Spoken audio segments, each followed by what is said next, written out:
BRS భవిష్యత్పై car మబ్బులు కమ్ముకుంటున్నాయి. గులాబీ జెండాలు, కారు గుర్తులు ఇకపై కనిపించేలా లేవు.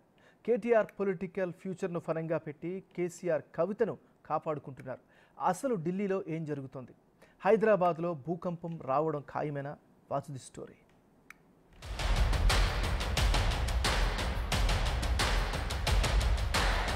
ఉద్యమ పార్టీ చరిత్ర పుటల్లో కలిసిపోనుందా?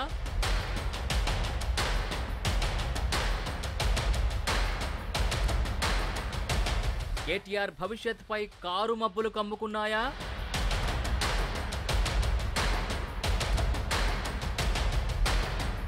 ఢిల్లీలో హరీష్, కేటీఆర్ ఏం చేస్తున్నారు?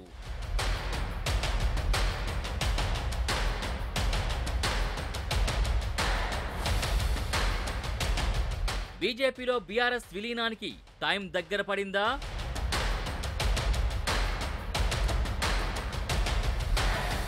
కవిత కోసం కేసీఆర్ అంత త్యాగం చేశారా?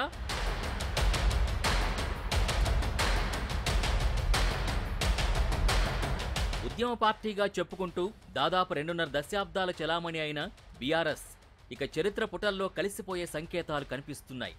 ఇకపై ఏ ఎన్నికలు జరిగినా బీఆర్ఎస్ జెండాలు, కారు గుర్తుల దర్శనం ఉండవనే సిగ్నల్ బయటకొస్తున్నాయి.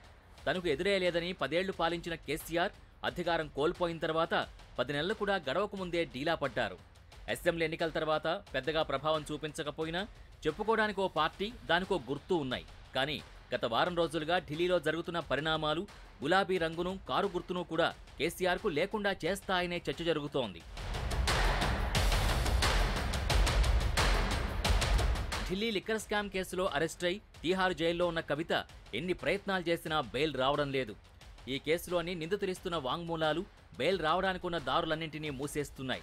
న్యాయ పోరాటంతో పాటు రాజకీయంగా కీలక నిర్ణయాలు తీసుకుంటే తప్ప తన కుమార్తె బయటకు రాదనే అభిప్రాయానికి కేసీఆర్ వచ్చినట్టు తెలుస్తోంది. దీంతో కేంద్రంలో అధికారంలో ఉన్న బీజేపీతో కాళ్లబేరం చేసుకున్నారని ప్రచారం. కేటీఆర్, హరీష్ రావు ఢిల్లీ టూర్లు ఇందులో భాగమేనని రాజకీయ విశ్లేషకులు చెబుతున్నారు. ఢిల్లీలో వారం రోజులు మకాం వేసిన కేటీఆర్, హరీష్ బీజేపీ అధిష్టానంతో చర్చలు జరిపారట.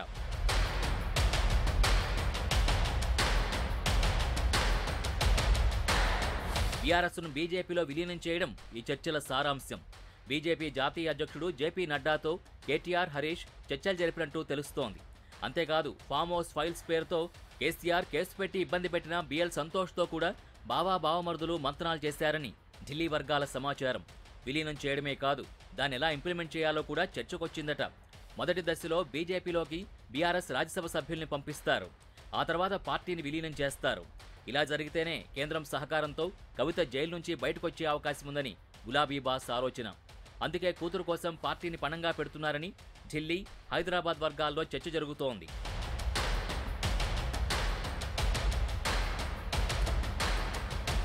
తెలంగాణ సమాజం కోసమే స్థాపించానని చెప్పుకున్న పార్టీని కేసీఆర్ చివరికి కుమార్తె కోసం త్యాగం చేస్తున్నట్టు కనిపిస్తోంది.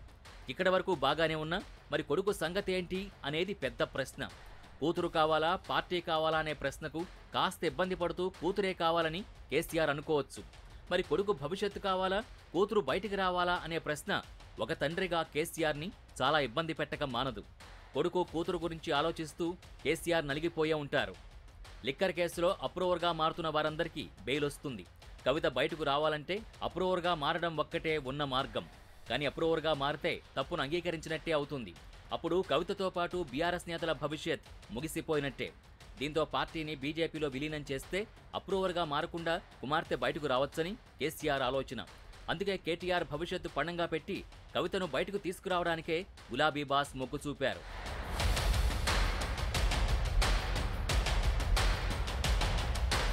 బీఆర్ఎస్ని బీజేపీలో విలీనం చేస్తే కేటీఆర్కు రాజకీయ భవిష్యత్తు లేనట్టేనా?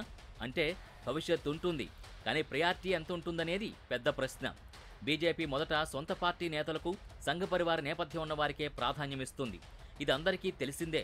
కిషన్ రెడ్డి, బండి సంజయ్ లాంటి వారు బీజేపీలో కీ రోల్ ప్లే చేస్తారు. ఇలాంటి వారి తర్వాతనే కేటీఆర్ వంతొస్తుందే తప్ప ఆయనకు తొలి అవకాశం ఉండదు.